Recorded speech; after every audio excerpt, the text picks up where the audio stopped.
Hi, I'm Kyoko Nagao, research scientist at the NIMOS Children's Health System. Today I'd like to talk about sound sensitivity and insensitivity in ADHD.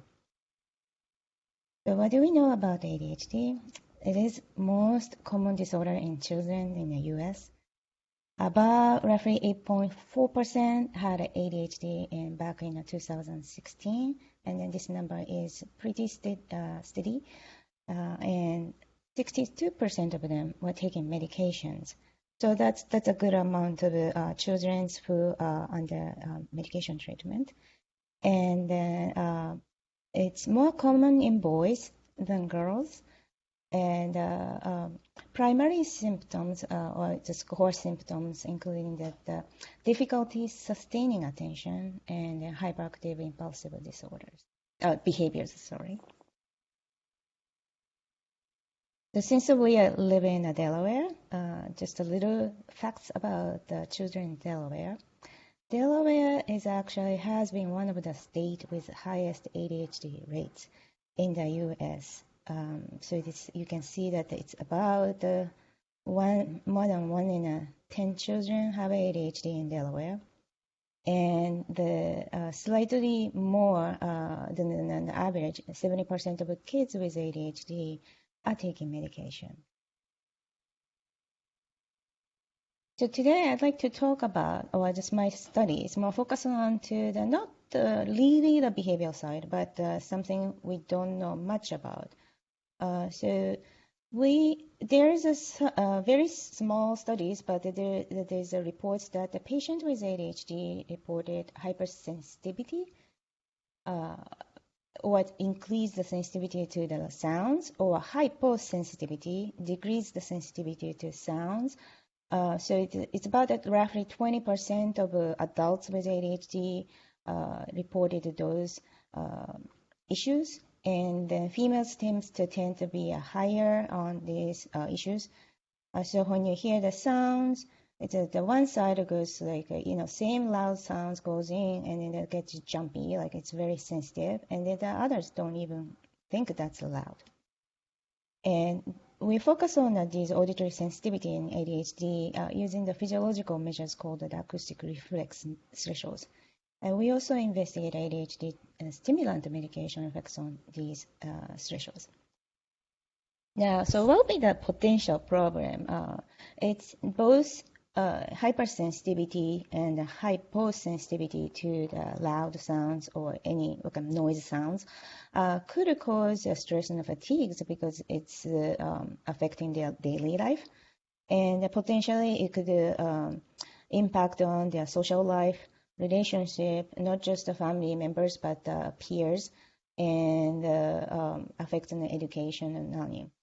And it's possible that that might cause some hearing loss.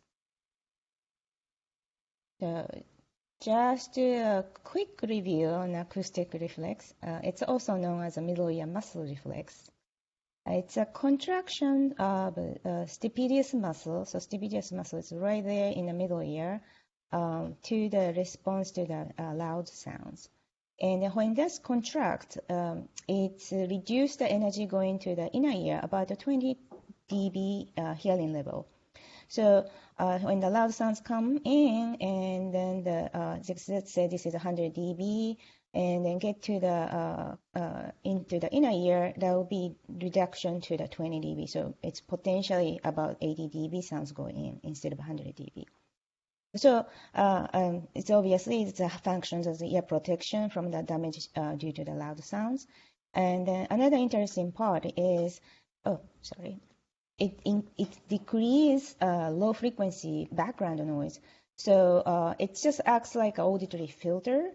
And it just happened to be, if this happens, and it enhances the speech frequency region, so you can hear speech, or you can do communication much better when this actually working. So if this doesn't work, it's potentially cause a difficulty to understand the speech in some noisy environment. So how to measure? It's pretty easy and then relatively non-invasive testing. we only need to put the earbuds kind of earphones in your ear. So we use the three types of sounds. It's narrow band, white band noise, and then two pure tones, 500 and 1000 hertz. And we tested at a very, very low intensity, so 60 dB, and then increased gradually at the 2 dB step, and then up to the 104 dB, which is very loud. And then if the person didn't respond to at the highest level we tested, we consider this as a no response. And we tested both ear, and then we presented the stimuli from the same side of the ear or from the opposite side of the ear. So when we play the sound from the opposite, it's the other side of the muscle also contracts. But I think I'm going to just mention more for the one side ipsilateral testing condition today.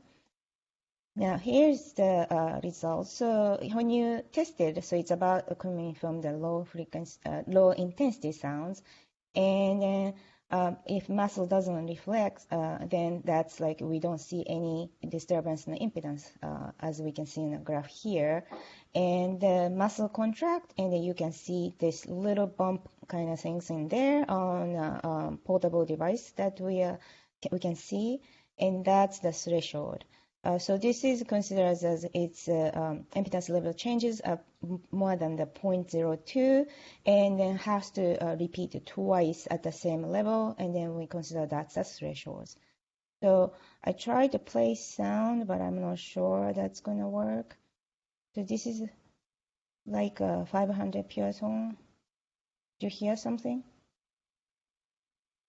We don't, but I'm sorry, I don't remember how to make it play through. That's okay. I can just pretend as a 500 pure tone. It's like boo, boo, boo. So that's something like that. And it gets really louder eventually. And wideband noise is more like shh, shh sounds. And then that goes to the ear. So, and then about more than 95% of adults with normal hearing actually have a acoustic reflex, and that's around the range between like around 80 dB to 94, 5-ish. So most of the time in the past studies, the thresholds was searched using the 5 dB step instead of a 2 dB. So it's we are doing a much more smaller scale.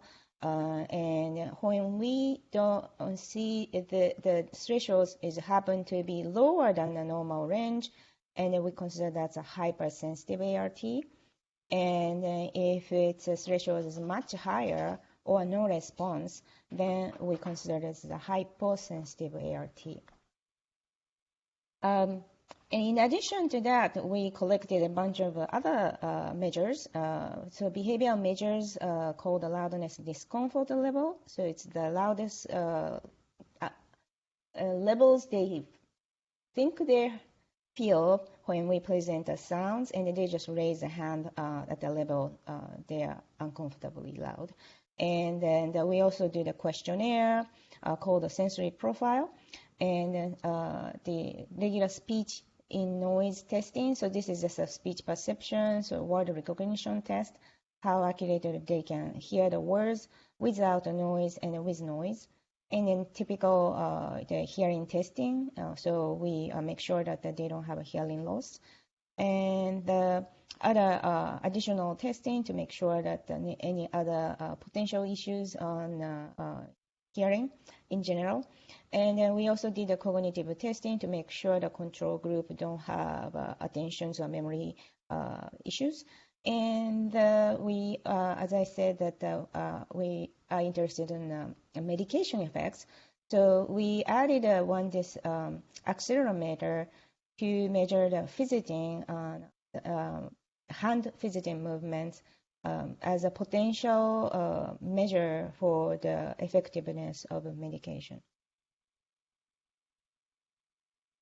So what we did is we bring the participants here and the day, and then without the medication for the ADHD group, and for the control group, it doesn't matter, but it's so the participants coming in, they are all diagnosed with ADHD and have taken a stimulant medication for 3 months. And then we did the quick testing to make sure that they have a good middle ear function at the day.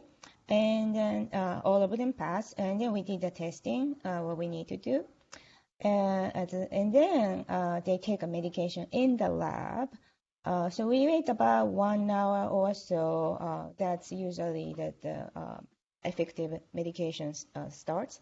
And then during the waiting time, we also do the questionnaires or the hearing testing.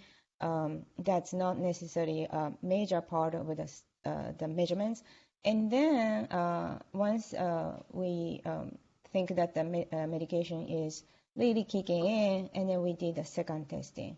And then if necessary, we added an additional cognition testing is done at the end or before the second session starts.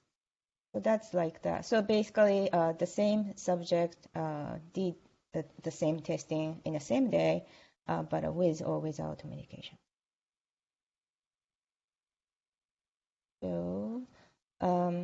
So this is what we found. We are still collecting data. So this is more like a schematic figures as we found as a preliminary finding. So there's a bunch of kids, more like teenagers. I just realized that I forgot to add the participants' information in my slides. But we are targeting 25 control group. So that's the teenagers, 13 to 19 years old, without ADHD, and then with normal developmental history. And the ADHD group is 13 to 19 years old, teenagers with ADHD diagnosis, and it has been taking a stimulant medication at least 3 months prior to our visit. So we got targeting 25 of each group participants coming in, and then when they come to the off medication session, which is the first session, in a control group, we found that some of the control actually show the hypersensitive and also hyposensitive ART values. But ADHD group showed more so on just for the, without the medication. So that's what we see. So it's not all of them are abnormal, but definitely a higher proportion of ADHD teenagers show that abnormal acoustic reflex thresholds. And then on the second session, so it's about the same in a control group, but somehow we got the more hyposensitivity in a control group in the second session. And I'm just wondering, this is too much exposure to the loud noise on that short period of time. We're not sure yet.